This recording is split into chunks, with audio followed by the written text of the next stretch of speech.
প্রদেশ কংগ্রেসের পক্ষ থেকে আমরা আজকের এই সাংবাদিক সম্মেলনে আমরা উপস্থিত সংবাদ মাধ্যমের সকলকে সহ রাজ্যবাসীকে অভিনন্দন জ্ঞাপন করছি। আমার সাথে আছে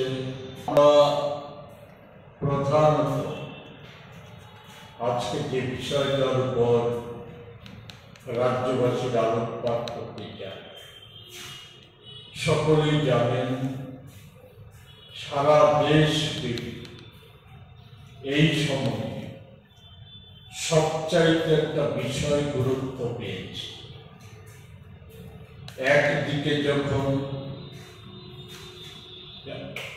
আসন্ন নির্বাচনগুলিকে আবার যাতে প্রহসনে পরিণত করা যায়, সেই লক্ষ্যে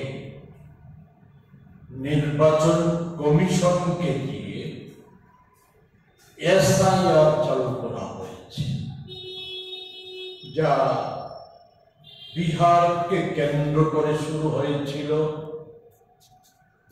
কেন্দ্রীয় সরকার, বিজেপি, নির্বাচন কমিশন, এই ত্রয়ীর ঘোষণা হচ্ছে এটা ক্রমশ সারা দেশে এটা কার্যকরী হবে। এর উদ্দেশ্য নাকি নির্ভুল ভোটার তালিকা প্রণয়ন করা, যার ভিত্তিতে আগামী নির্বাচনগুলো অনুষ্ঠিত হবে।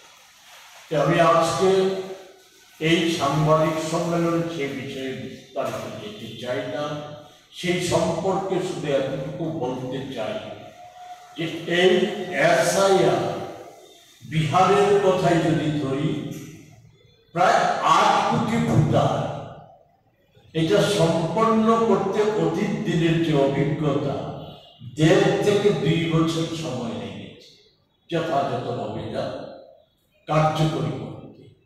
এটা কারোর মাথায় ঢুকছে না যে 1 মাসের মধ্যে এটা কি করে কার্যকরী করবে। প্রাথমিকভাবে যে তথ্য বেরিয়ে এসেছে, 65 লক্ষ ভোটার যে প্রাথমিক তালিকা তার থেকে নাকি বাদ করেছে।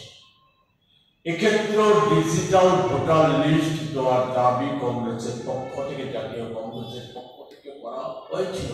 এই সমস্ত কিছু উপেক্ষা করা হচ্ছে। এই সময়ে এসআইআর নিয়ে